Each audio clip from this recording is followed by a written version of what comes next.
Don't count on higher mortgage rates to stall the housing market. More on that in a minute.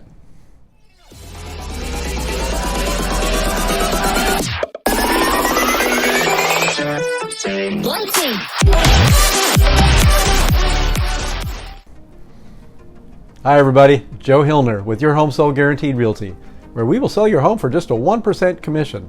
Guaranteed! Every week I share market data, keep you informed with the local real estate market. Here is this week's Boca Market Watch. First up, single family homes. This past week, 54 new listings, pretty decent, and ranging in price from $360K to $16 million. 16 homes back on the market, while 10 homes listed took a price decrease and 12 sellers raised their asking price. And another poor week with 33 different properties under contract and only 28 going pending.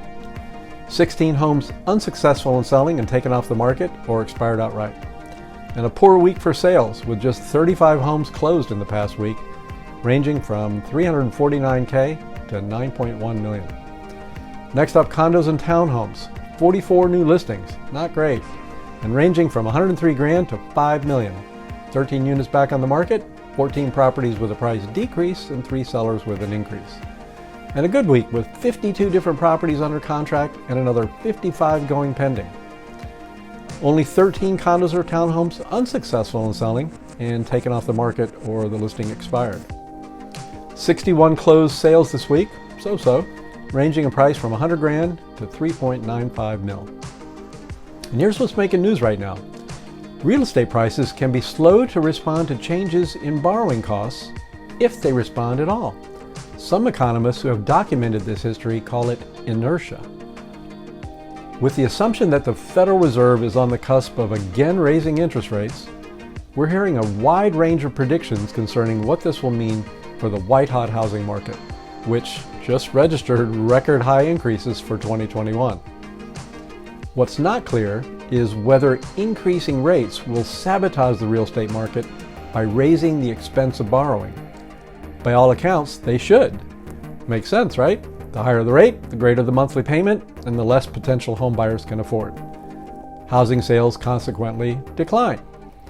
There's a seductive appeal to this argument. On account of the connection between loan costs and home costs, unraveling the numerous factors in play should provide us the opportunity to stop and think about anticipating the future course of the real estate market and what will really happen. Consider, for instance, the approach of the Fed's monetary policy in 2008, when house costs went through the rooftop prior to crashing.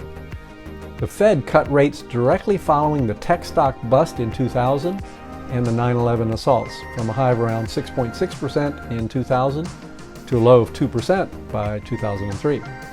Mortgage rates followed, and everybody jumped into the real estate market. Or so the hypothesis goes. But as Robert Shiller from the Shiller Case Index has brought up, this doesn't exactly portray what actually occurred. As he later noticed, the housing market boom was 3 times as long as the period of low interest rates. Truth be told, it apparently started as soon as 1997, and as Shiller takes note of, the housing boom was already accelerating when the Fed was beginning to increase rates in '99. But housing isn't like other assets because it's burdened with considerable transaction costs. That means that prices can be quite slow to respond to changes in interest rates, if they respond at all. Economists call that being sticky.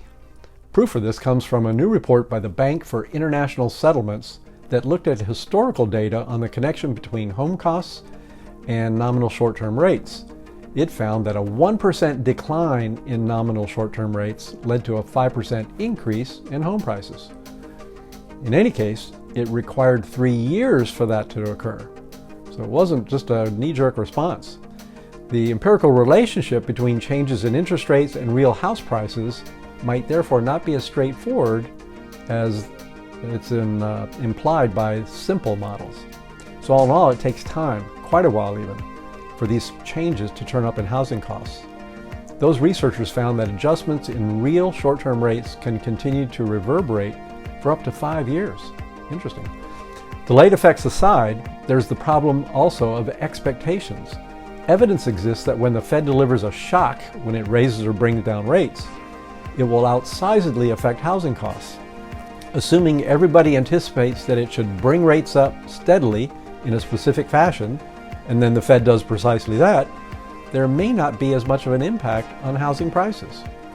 All right, you may say, disregard short-term rates. What about rates for 30-year mortgages? They're climbing at present. We've gone up about 3/4 of a point in the last month. And that straightforwardly influences borrowing. Definitely that means sickness in housing costs, yes? Some studies find a connection. Others, such as the one that subjected the phenomena to a battery of statistical scrutiny, presume that there is virtually no short-run influence from mortgage rates to housing prices. The issue lies in the way that increasing mortgage rates frequently go connected at the hip with rising wages, a more grounded economy, and inflation, all powers that in various ways assist with undermining the weight of rising borrowing costs. Interesting. Absolutely no part of this is to propose that a spike in short-term or long-term rates is great news for home prices. It's not. But given the time it will take for the full effects to be felt, quit worrying about the many puzzling powers at work. It's very conceivable that the housing market might shock us once again and just keep going up. Okay, so that's it for today. If you'd like some specific market data on your neighborhood, just give us a call at 954-799-6867. We'll send you out a free report. If you're watching this on my YouTube channel and you like the information, please don't forget to hit the like and subscribe buttons down below. Till next time, this is Joe Hillner with your Home Sold Guaranteed Realty, signing off for now. Go serve big, everybody, and be nice to each other, and I'll see you next week.